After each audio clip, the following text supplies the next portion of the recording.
We all know the sound a watch makes when it's being wound. That clicking noise comes from the click striking each tooth of the winding wheel. And this is roughly what that mechanism looks like inside most watches. So how does anyone actually make all these tiny parts? And what makes the mechanism, in my own watch, a little unusual? Well, it all begins with the square hole. As I found out earlier over on Patreon, cutting one of these is far trickier than it looks. The square hole exists so the winding wheels can lock onto the barrel arbors. On a larger scale, you'd probably use something like a keyway to stop parts from spinning independently of each other. But inside a watch, there just isn't room for that. So instead, we shape a matching pair of square components. To cut a square hole, the first step is making a broach. The plan is to push this broach straight through the center of the winding wheel blank to form the square shape. I made mine fairly long, so I'd have room for several cutting stages, but that left me with a piece that was thin, flexible, and fragile. I needed a way to brace it properly, so I built a female half-center to hold it steady. With the workpiece finally supported the way I needed, I moved on to cutting a relief angle between each of the stages. Here's how the piece looked at that point. Once it had been heat-treated, it was ready to go into the press for a test run. It actually performed pretty well, but I'd overlooked something important. I never built in a way to remove it afterward, so the broach ended up jammed tight inside the workpiece. In the end, that broach had to be sacrificed for the cause. Still, the resulting hole came out looking clean. Since I had to start over anyway, I figured I'd try a different method just to see. I had an idea for a single-stage punch, which would be much simpler to produce. So that became the next thing to make it punch the hole cleanly enough, but the tips snapped off during use. So ultimately, I went with a shorter, sturdier, multi-stage broach. Instead, I tapered the end down slightly so it could be pushed all the way through and pulled free from the workpiece. Looking at it under a scanning electron microscope after a few uses, you can clearly see the early cutting edges had worn down more than the later ones.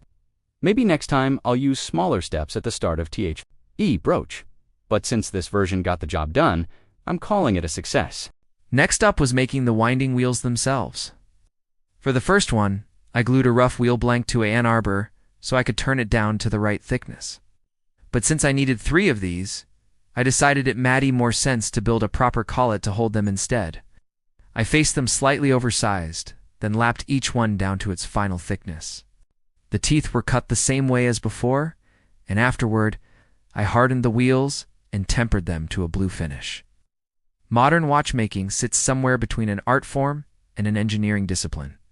And I know that blend is part of the appeal for a lot of watchmakers. Honestly though, my background is entirely in engineering, not art. So I'd be the first to admit my finishing work isn't the strongest part of what I do. That said, producing a flawlessly finished watch was never really my goal. I'm drawn more to the technical side of things. Even so, I do enjoy trying out new techniques when the opportunity comes up, and black polishing is one of those. When a surface is polished to a high enough level, it reflects brilliantly from certain angles and looks completely black from others, which is where the name comes from. The method shown here is one I settled on after a lot of trial and error. I discovered that making very small movements of the part on the final tin lap, loaded with 1-micron diamond, paste helps minimize the risk of contamination. You really only get one shot at it. The instant you lift the part off, contamination sneaks in and ruins the black polish. I'm genuinely pleased with how this one turned out. It's tough to capture on camera, but there's something almost surreal about it. Since most of the polished objects we deal with day are actually far from perfect. Here though you get these strange mirror-like effects. For instance, when my camera switches to autofocus, tries to lock on to the reflection of the blinds on my workshop ceiling instead of the part itself. Or if I hold something up in front of the polished surface like this screwdriver handle, the camera focuses on its reflection rather than the actual surface. As far as the camera can tell, the reflection is indistinguishable from the real thing. But switch to electron imaging and you can see the scratches are still there. Just as they would be on any polished surface, they're simply smaller than the wavelength of visible light. If you've been keeping up with the watchmaking series, you'll remember I built the click and the click spring in an earlier video.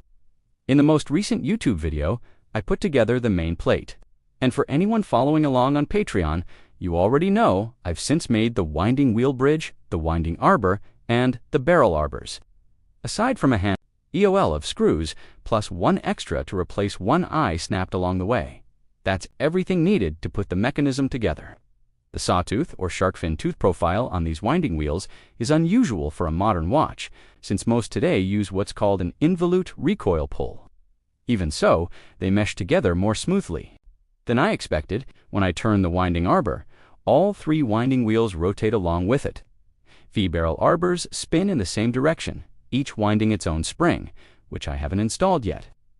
The click stops the winding wheels from turning the opposite way, forcing the spring to release its energy gradually through the watch's gear train. Something I'll cover in a future video. Thanks for watching, and I'll see you in the next one.